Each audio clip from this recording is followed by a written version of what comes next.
Okay, here's installment number 2 of my South Pacific adventure.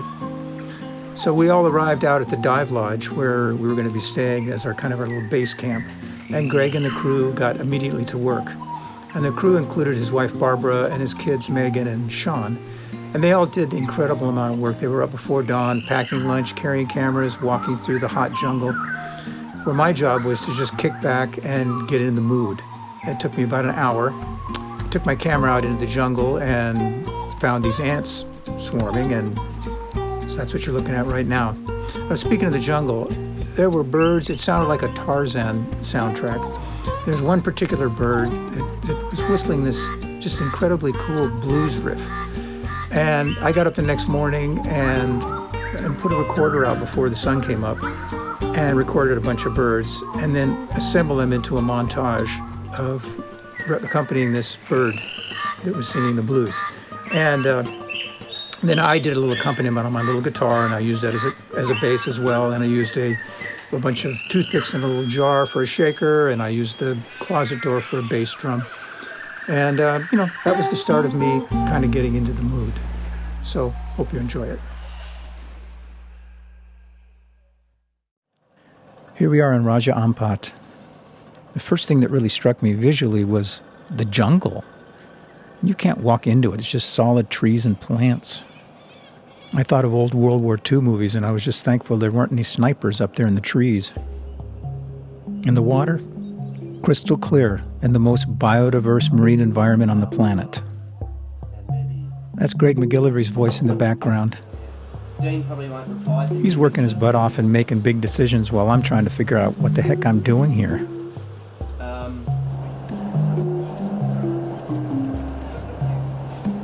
Here's part of the film crew boarding a boat to go over to Sarangai, where Yesaya lives.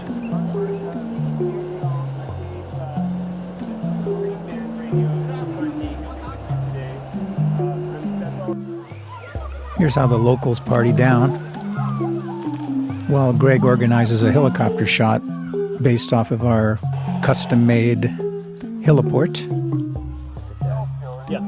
This guy's got a lot of nerve. And then it just doesn't look really amazing. Scrap it and shoot all 2 rows up there. Okay. I was wondering why everybody hid behind the trees before the helicopter took off. And then I got the low-tech sand LASIK. I couldn't figure out how this bug was crawling on its side until I realized it was a bunch of ants trying to figure out how to get it through the crack down to their home. Yeah, I'm starting to figure out what I'm doing here. Watching the local high-end transportation and traveling to the local village of Sarangai, where Yesaya and Jawi live.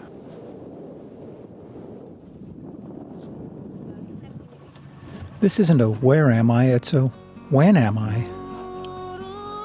A real journey back in time. It really feels nostalgic, even though I never lived in this time. Of course, I'm thinking, where's the local Home Depot so I can seal up some of these cracks and keep the mosquitoes out?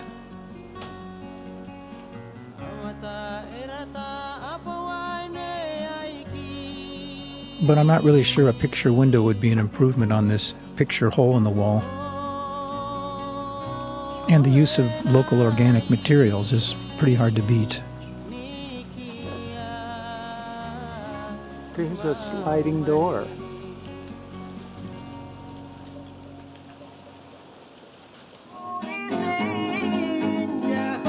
Here's the village chief, Yesaya. He's the stepfather of our star, Jawi. This is one of his 2 separate homes out on the ends of piers that we rented for storage and such. I heard rumors that he had a family in each, but I never could confirm that.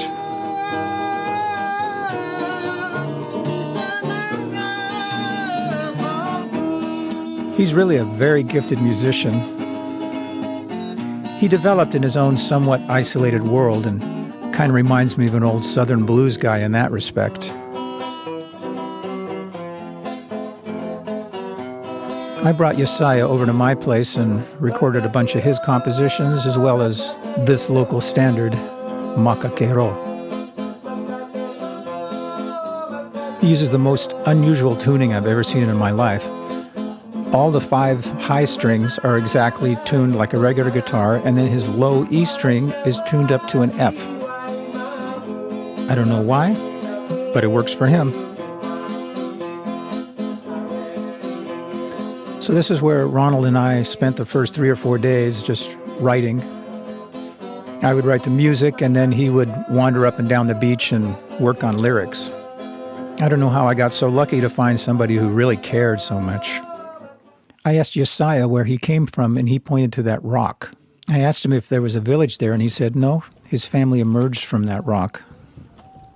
I told him he was lucky to know where he came from. Where I live, we spend a lot of time trying to figure that out.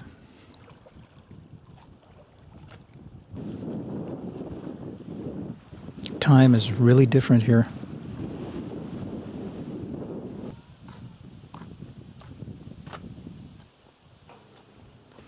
Here's the main road in the village.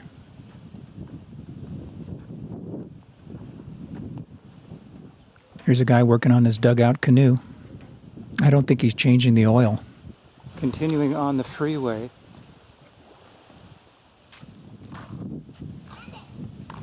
Hey guys.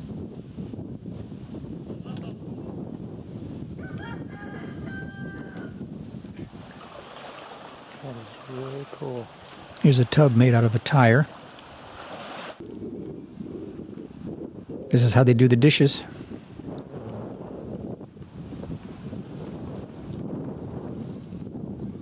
Hey, dog. Hi, buddy. And the ubiquitous dogs. You're the classic Papua dog. Yep. Village life.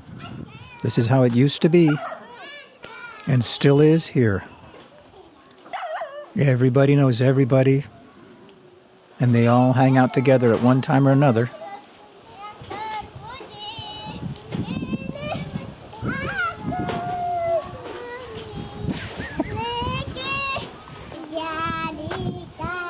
I'm not a natural cameraman. I forget that I have the camera in my hand and get caught up in the local scene.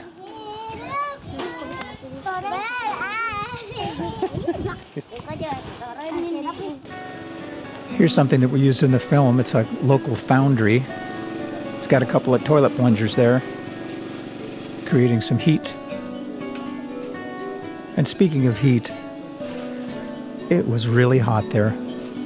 And Greg and the crew worked from dawn till dusk. Here's the local kids waiting for the call, action.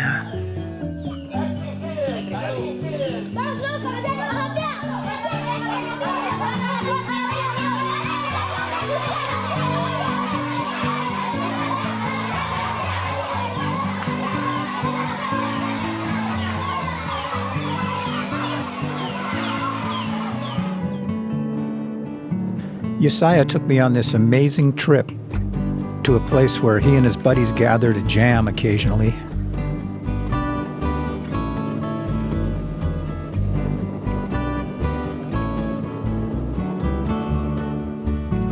Here we are at the cave.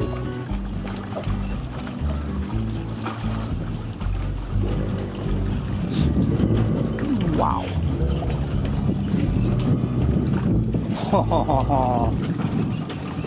Hear that squeaking?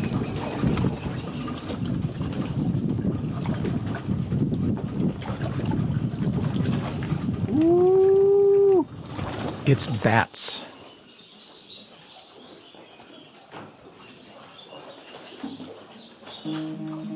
Jam session at the Bat Cave.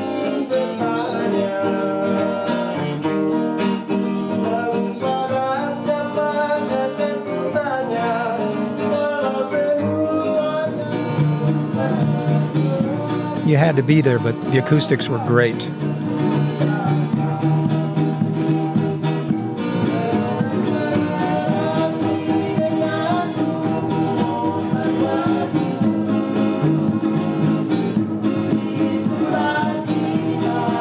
There's that pink thing again. This is what happens every day around sunset. Locals come out with their hand lines and catch dinner.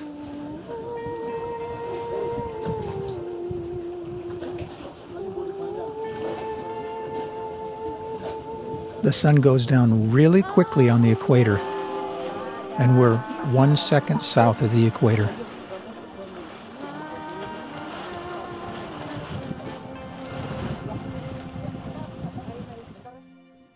Okay, that's the end of episode 2. At the end of this trip, I left a little recording device with a fellow named Mikey Afrain, who is a producer and engineer in Papua, a friend of Ronald. And he went out to a bunch of villages on different islands and recorded random stuff that he thought might be of use, which it ended up being of great use. So episode 3 will be my return and recording of locals for the score. Stay tuned.